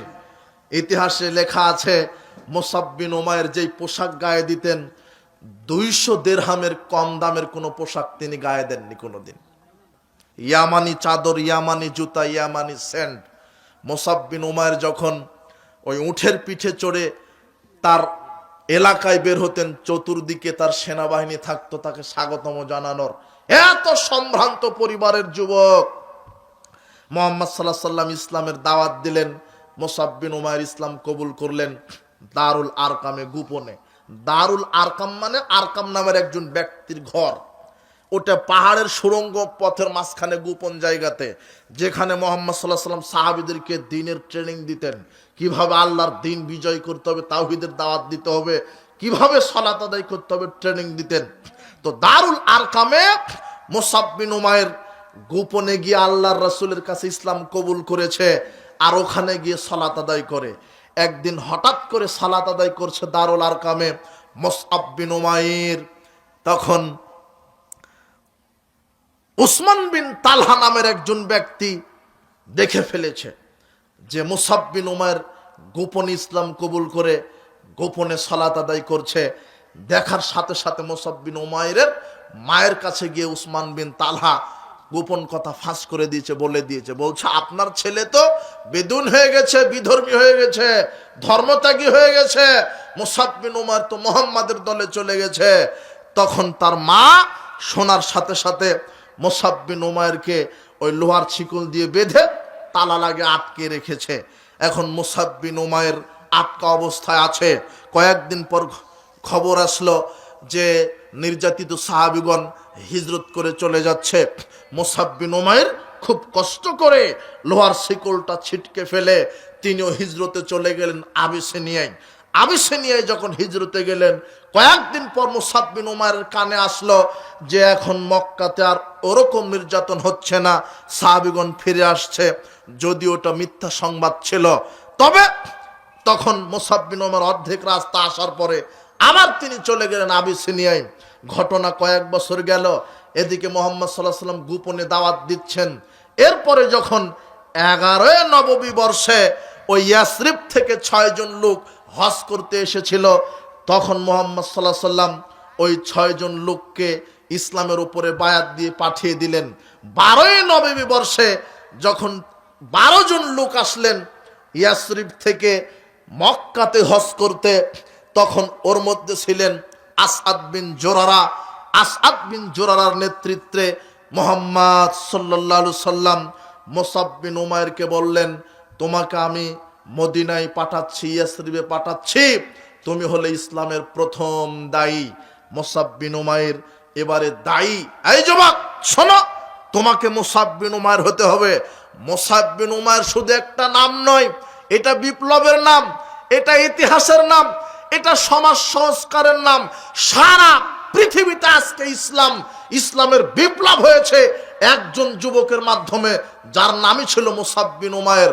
মদিনাতে রাষ্ট্র কায়েম হয়েছিল ইসলামী রাষ্ট্রের প্রধান রূপকার ছিল এই মুসাব বিন উমাইর, যাকে তৈরি করেছেন স্বয়ং মুহাম্মদ সাল্লাল্লাহু আলাইহি সাল্লাম, যিনি মুহাম্মদ সাল্লাল্লাহু আলাইহি সাল্লামের আদর্শে তৈরি হয়েছিলেন। মুহাম্মদ সাল্লাল্লাহু আলাইহি সাল্লাম মুসাব বিন উমাইরকে বলছেন, মুসাব তুমি আসাদ বিন জুরারার সাথে ইয়াসরিবে যাও, মদিনায় যাও, মদিনার অলিতে গলিতে দাওয়াত দাও, তুমি আসাদ বিন জুরারার বাড়িতে থাকবে, দিন রাত দাওয়াত দিবে। মুসাব বিন উমাইর আসাদ বিন জুরারার বাড়িতে গেলেন। কোথায় মক্কা, কোথায় মদিনা, 450 কিলোমিটার। মুসাব বিন উমাইর পরিবারের কথা চিন্তা করলেন না, তিনি আল্লাহ এবং তার রাসূলের কথা ভেবে মহব্বতে তার অর্থ সম্পদ সবকিছুকে ছেড়ে দিয়ে তিনি চলে গেলেন আল্লাহর দ্বীন প্রতিষ্ঠার জন্য। জানমাল দিয়ে তিনি বিসর্জন দিয়ে তিনি চলে গেলেন ইয়াসরিবে। গিয়ে এখন দিনরাত দাওয়াত দিচ্ছে। বনু আব্দে আশআল গোত্রে প্রথমেই ঢুকে দাওয়াত দিচ্ছেন। বনু আব্দুল আশআল গোত্রের 2 জন একেবারে শক্তিশালী নেতা ছিল। একটা হলো সাদ বিন মুআজ, আর আরেক হচ্ছে আসআদ বিন জুরারা। উসাইদ বিন হুজাইর, সাদ বিন মুআজ আর উসাইদ বিন হুজাইর 2 জন ছিল খুব কট্টর নেতা, শক্তিশালী নেতা। এখন মুসাব বিন উমাইর যখন বনু ইবনে আব্দুল আশআল গোত্রে দাওয়াত দিচ্ছেন, তখন সাদ বিন মুআজ বলছেন, এই কে এসেছে ছেলেটা, দেখো তো আমাদের সরল সাদা মানুষকে ভ্রান্ত পথে নিয়ে যাচ্ছে। তখন উসাইদ বিন হুজায়ের লোহার সাঁড়াশে নিয়ে মুসাব বিন উমারের কাছে গিয়ে বলছে, আপনি কোথা থেকে এসেছেন? এই দাওয়াত বন্ধ করেন, না হলে আপনাকে শাস্তি দেওয়া হবে, একেবারে লোহার সাঁড়াশি দিয়ে মেরে দিব। তখন মুসাব বিন উমার বলছে, শান্ত হন, বসেন, আমার কথা শোনেন, ভালো লাগলে মানবেন, না লাগলে মানবেন না। শান্ত হলেন। উসাইদ বিন হুজায়ের বসলেন। মুসাব বিন উমাইর কোরআন থেকে হৃদয়গ্রাহী তেলাওয়াত শুরু করে দিলেন। এরপরে বললেন, শোনেন, একমাত্র আল্লাহর ইবাদত করতে হবে। ছবি, মূর্তি, খানকা এগুলি আমাদের ইলাহ নয়, এগুলির কোনো ক্ষমতা নেই, এগুলি মানুষই তৈরি করে। এর কাছে চেয়ে আপনার কি হবে? একমাত্র আল্লাহকে সেজদা দিতে হবে, আল্লাহর নামে গরু খাসি মানত করতে হবে, কুরবানি করতে হবে। এগুলি বাপ দাদার ছবি মূর্তি পূজা ছাড়ুন, এক আল্লাহর ইবাদত করুন। আল্লাহ হলেন একজন, যিনি আকাশের স্রষ্টা, যিনি জমিনের স্রষ্টা। ইলাহ কোনোদিন শতাধিক হতে পারে না, ইলাহ একজন হয়, তিনি হচ্ছেন আল্লাহ। তখন উসাইদ বিন হুজায়ের বলছে, কথা তো সুন্দর। সঙ্গে সঙ্গে উসাইদ বিন হুজায়ের পাশে ছিল ঝর্ণা, গোসল দিয়ে এসে মুসাব বিন উমারের সামনে বলছেন, আশহাদু আল্লা ইলাহা ইল্লাল্লাহু ওয়া আশহাদু আন্না মুহাম্মাদান আবদুহু ওয়া রাসূলুহু। আমি সাক্ষ্য দিচ্ছি আল্লাহ ছাড়া কোনো প্রকৃত মাবুদ নেই, আমি সাক্ষ্য দিচ্ছি মুহাম্মদ আল্লাহর নবী ও রাসূল। সঙ্গে সঙ্গে উসাইদ বিন হুজায়ের মুসলমান হয়ে গেলেন। এটা হলো মুসাব বিন উমারের দাওয়াতের ফসল। মুসলমান হয়ে যাওয়ার পর উসাইদ বিন হুজায়ের এখন দ্বিতীয় নেতা সাদ বিন মুআজের কাছে গিয়ে বলছেন, ওই আপনার যে খালাতো ভাই আছে আসাদ বিন জুরারা, তাকে ওই এক গোত্রের লোকেরা হত্যা করতে চাচ্ছে, আপনি ওখানে যান। যদিও কথাটা মিথ্যা ছিল, খালাতো ভাইকে একজন মানুষ হত্যা করবে এটা শুনে তার ভাই কেনা যাবে।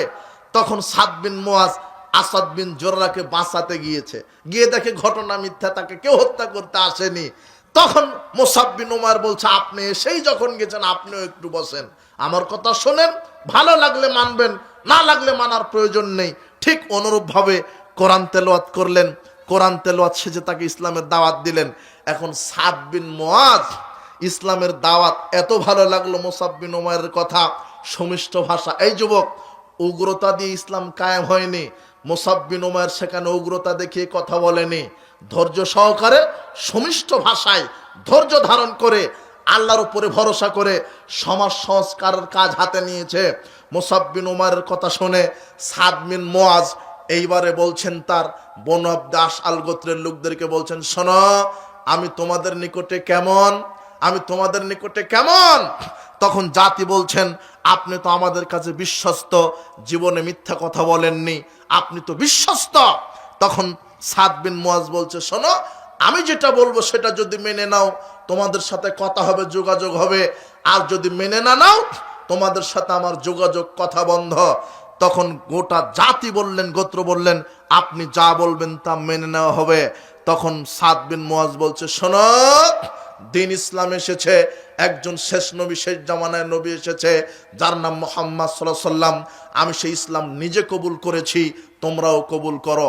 সাদ বিন মুআজের সামনে সেদিন বনু আব্দুল আশাল গোত্রের হাজার হাজার মানুষ একদিনে একসাথে কালেমা শাহাদাত পাঠ করে ইসলাম কবুল করে নিলেন। এটা মুসআব বিন উমাইরের দাওয়াতের ফসল ছিল। আমর বিন সাবিত আল উসাইরিম নামের একজন ব্যক্তি শুধু ইসলাম কবুল করেননি, একজন ব্যক্তি শুধু ইসলাম কবুল করেননি।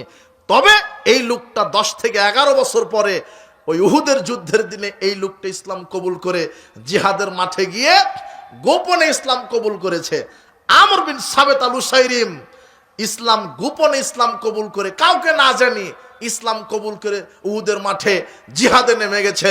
তখন এলাকার লোকেরা বলছে, কি ব্যাপার আমর বিন উসাইরিম, তোমার এই অবস্থা কেন?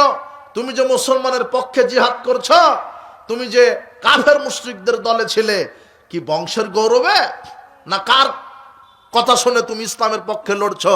তখন আমর বিন সাবিত আল উসাইরিম বলছেন, শোনো, বংশের গৌরবে নয়, বাল রগবাতাল ফিল ইসলাম, আমানতু বিল্লাহি ওয়া রাসূলিহি, আমি ইসলামের আকর্ষণে আমি ঈমান এনেছি আল্লাহর প্রতি, নবীর প্রতি। আমি ইসলামের আকর্ষণে আল্লাহর প্রতি, নবীর প্রতি ঈমান এনেছি। ইসলামী একমাত্র চূড়ান্ত দিন, আদর্শ দিন, ইসলামী একমাত্র দিন, এছাড়া মানব রচিত সব দিন বাতিল। আমি আজকে জিহাদে এসেছি, আমি তীরবদ্ধ হয়েছি, আমি মারা যাচ্ছি, আমি শহীদ হচ্ছি। আমর বিন সাবিত আল উসারিম শহীদ হয়ে গেলেন। আল্লাহর নবীর কাছে এই ঘটনা তখনই পৌঁছে গেল কানে, তখন আল্লাহর নবী বলছেন, আমর বিন সাবিত আল উসাইরিম একা একা ইসলাম কবুল করে জিহাদের মাঠে চলে গিয়ে শহীদ হয়ে গেল।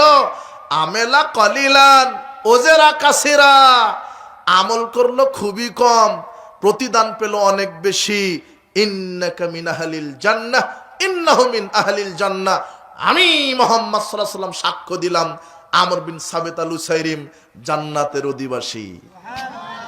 তখন আবু হুরায়রা বলছেন, আল্লাহর নবী লাম সালাতান লিল্লাহি কাত্ত, আমর বিন সাবিত উসাইরিম এক ওয়াক্ত সালাত আদায় না করেও যে জান্নাত। আল্লাহর নবী বলছেন এটাই হলো তাওহীদের প্রতি ঈমান। আমল কম হোক কিন্তু তাওহীদটা যদি ঠিক থাকে জান্নাত হবে ইনশাআল্লাহ।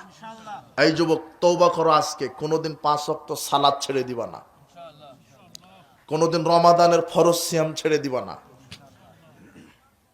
আল্লাহর অবাধ্য কাবিরা গুনাহ করবা না, মানুষের হক নষ্ট করবা না। আজকের বক্তব্যের তোমাকে নিয়ে বক্তব্য, যুবকদের নিয়ে তার ওসিয়ত থাকবে, নসিহত থাকবে তোমাকে যে কোনো মূল্যে 5 ওয়াক্ত সালাত, 1 2 যে কোনো মূল্যে হালাল রুজি, 3 যে কোনো মূল্যে ফরজ ইবাদতের পাবন্দি, নফল তাহাজ্জুদ যদিও কমতি হয়, তারাবি তাহাজ্জুদ নফল যদিও কমতি হয়, অন্তত যে আল্লাহ যেগুলি ফরজ করেছেন সেগুলি যেন কমতি না হয়। 4 নম্বর কি, যে কোনো মূল্যে কাবিরা গুনাহ ত্যাগ করবে, মিথ্যা বলবা না, মানুষের হক নষ্ট করবে না, শিরক বেদাত তো প্রশ্নই আসে না, মানুষের গীবাত করবা না, মানুষের মানহানি করার চেষ্টা করবা না। 5 যার নাম মানুষ তার সাথে ভালো আচরণ, আমানতদারিতা, আখলাকালা, মুচি হোক, মেথর হোক, হিন্দু হোক, ইহুদি হোক, খ্রিস্টান হোক, যার নাম মানুষ তার সাথে ভালো আচরণ। এই 5টা কাজ যদি তোমার মধ্যে থাকে জান্নাত হবে ইনশাআল্লাহ, জান্নাত হবে ইনশাআল্লাহ। তোমাকে আর একটু 2 মিনিট বলে, রাত গভীর হয়েছে, তবে তোমাকে এখানে যদি আমি শেষ করি তুমি বিষয়টা বুঝতে পারবে না। এই মুসআব বিন উমাইরের দাওয়াতের ফলশ্রুতিতে মদিনার রাষ্ট্র কায়েম হয়েছিল। গোটা জাতি আজকে মদিনার বাস্তব চিত্র দেখো, কেউ শিরক করে না, সবাই কার ইবাদত করে? আল্লাহর। এই মুসআব বিন উমাইরের দাওয়াতের ফলশ্রুতিতে কি তোমার মতো 14 জন যুবক লাগবে? যুবক, তাওহীদবাদী যুবক, যুবকের মতো একজন যুবক হলেই গোটা বাংলাদেশ পরিবর্তন করা সম্ভব হবে ইনশাআল্লাহ।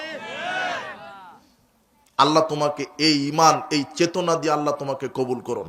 এই মুসআব বিন উমাইর হাজার লক্ষ কোটি টাকার মালিক, বদরের যুদ্ধে অংশগ্রহণ করেছেন, উহুদের যুদ্ধে অংশগ্রহণ করেছেন, বীর বিক্রমে লড়াই করছেন। কাফেরেরা বাম হাত আঘাত করেছে, বাম হাত কেটে গেছে, ডান হাতে আঘাত করেছে, ডান হাত কেটে গেছে।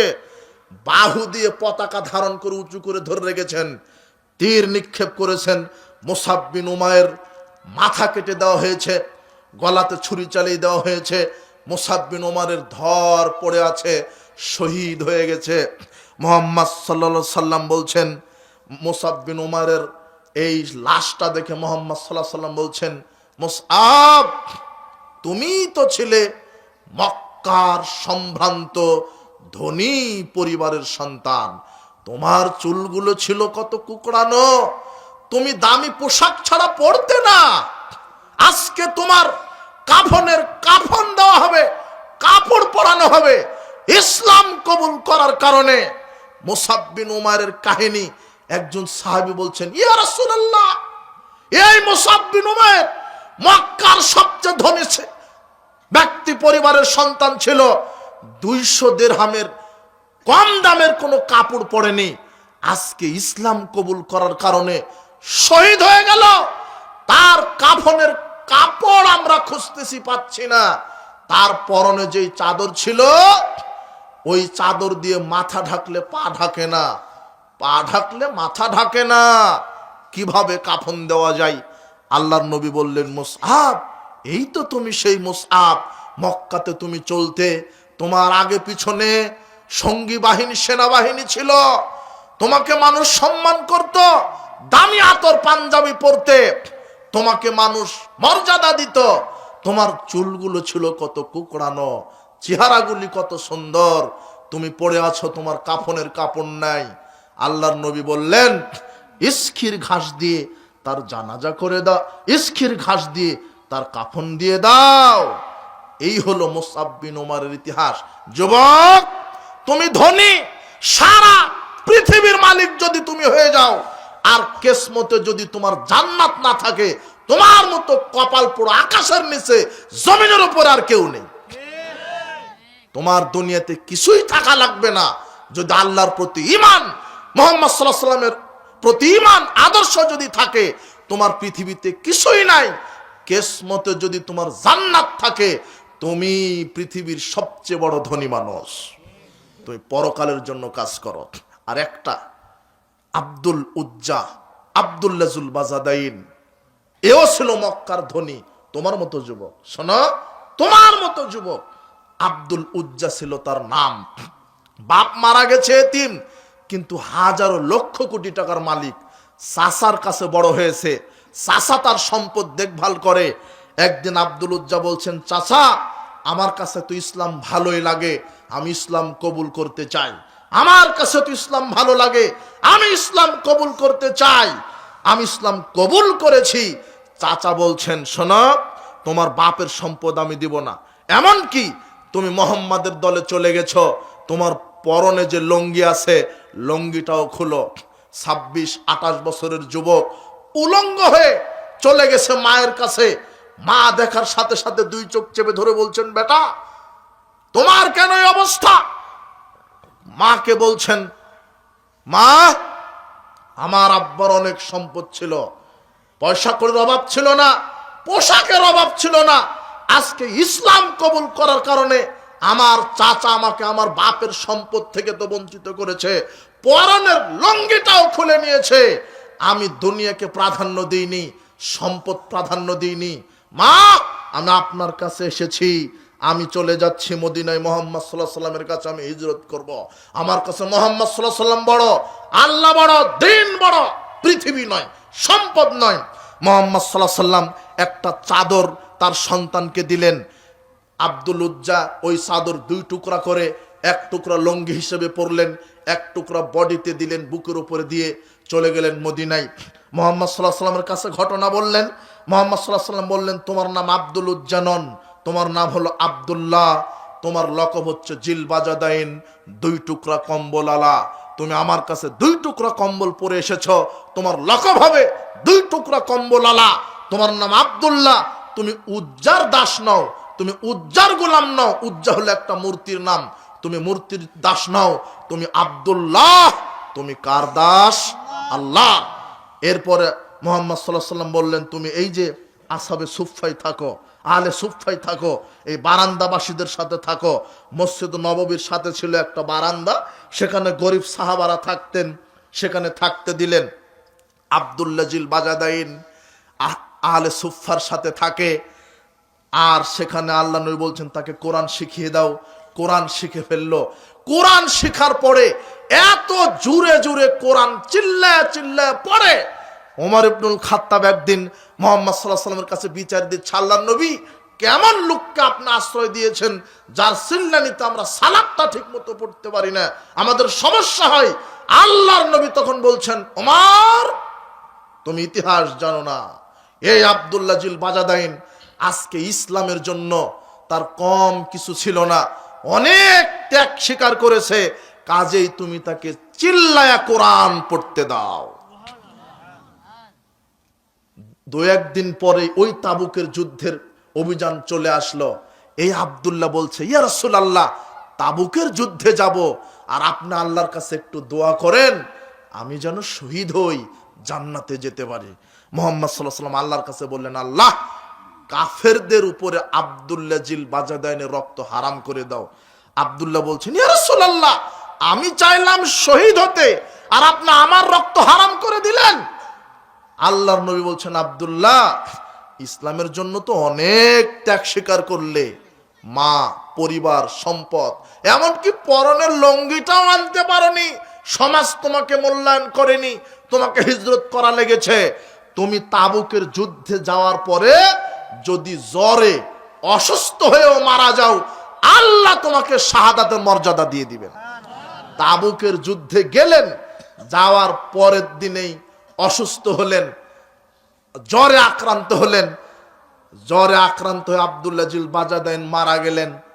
আল্লাহর নবীর কাছে খবর আসলো আব্দুল্লাহ জুল বাজাদাইন জ্বরে মারা গেছে। আল্লাহর নবী বলছেন, জানাজার ব্যবস্থা, গোসলের ব্যবস্থা করো, জানাজার ব্যবস্থা করো, কাফনের ব্যবস্থা করো। সব হয়ে গেল, সব কিছু হয়ে গেল। এইবারে আব্দুল্লাহ জিল বাজাদাইনের লাশ কাঁধে বহন করে আছেন আবু বকর রাদিয়াল্লাহু আনহু আর ওমর রাদিয়াল্লাহু আনহু। দুইজন আব্দুল্লাহ জিল বাজাদাইনের লাশ কাঁধে বহন করে কবরে নিয়ে যাচ্ছেন। রাতে দাফন হবে। বাতিটা ধরে আছে বেলাল, বাতিটা ধরে আছে বেলাল। আর যিনি কবরে নেমে আছেন, লাশটা নিয়ে কবরে শাহিত করবেন, তিনি হচ্ছেন স্বয়ং মুহাম্মদ সাল্লাল্লাহু আলাইহি সাল্লাম। মুহাম্মদ সাল্লাল্লাহু আলাইহি সাল্লাম নিজে আব্দুল্লাহ জিল বাজাদাইনের লাশটা এভাবে ধরে কবরে শুয়ে দিয়ে বলছেন, আল্লাহ, আমি আব্দুল্লাহ জিল বাজাদাইনের প্রতি সকাল থেকে সন্ধ্যা পর্যন্ত সন্তুষ্ট ছিলাম, তুমি সন্তুষ্ট হয়ে যাও। এই কথা বলার সাথে সাথে আবু বকর রাদিয়াল্লাহু আনহু চিৎকার দিয়ে বলছেন, ইয়া লাইতানি কুনতু মা কানা সাহিবাল হুফরা, আজকে যদি আমি এই কবরবাসী হতাম, আমার জন্য জান্নাত ওয়াজিব হয়ে যেত। এই হলো আব্দুল্লাহ জিল বাজাদাইন, ইসলামের জন্য কাজ করেছে। মুসাব বিন উমাইরের কথা শুনেছেন? মুসাব বিন উমাইর, উমাইরের ছেলে মুসআব ছিল, মুসআব বিন সাদ, সাদের ছেলে মুসাব। এই মুসাব নামের দুইজন সাহাবী ছিল, একজন হলো উমাইরের ছেলে মুসাব আর একজন হলো সাদের ছেলে মুসাব। এই মুসাব বিন সাদ যখন ইসলাম কবুল করে, তার মা তাকে ব্ল্যাকমেল করেছিল। তার মা বলেছিল, কিরে বেটা, তুই ইসলাম কবুল করেছিস, তোর ইসলাম তো বলে পিতামাতার খেদমত করার, তো আমি যে তোর মা, আমার খেদমত কর, আমার কথা শোন, মুহাম্মাদের দল তোমাকে ত্যাগ করতে হবে, তোকে ত্যাগ করতে হবে।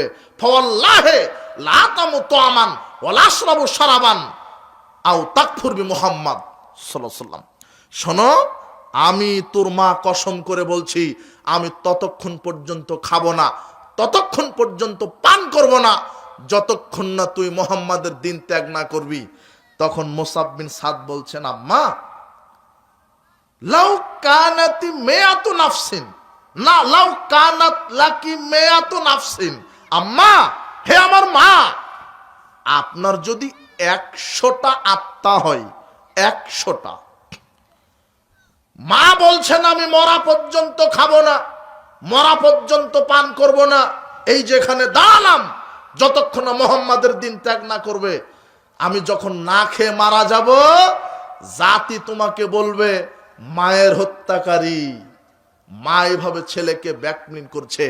তখন মুসাব বিন সাদ বলছে, আম্মা, লাউ কানাত লাকি মিয়াতু নাফসিন, আপনার যদি 100টা আত্মা হয়, 100টা রূহ হয়, ফাখারাজাত নাফসান নাফসান, আর আমার চোখের সামনে যদি আপনি না খেয়ে না পানি পান করে 100 বার আপনার আত্মাটা 100 বার এক একটা করে আমার চোখের সামনে যদি বের হয়ে যায়, আপনি আমার চোখের সামনে 100 বার যদি মারা যান, মা তারাকতু দীনি হাজা মুহাম্মদ সাল্লাল্লাহু আলাইহি ওয়াসাল্লাম, আমি মুসাব বিন উমাইর মুহাম্মাদের দিন কিয়ামত পর্যন্ত ত্যাগ করব না। মা, আপনি যদি আমার চোখের সামনে 100 বার মারা যান, মুহাম্মাদের দিন ত্যাগ হবে না। পরিবার পরিজন মায়া ত্যাগ করতে হবে। এই যুবক, দিনের পথে থাকতে হলে পরিবার পরিজনের মায়া ত্যাগ করতে হবে।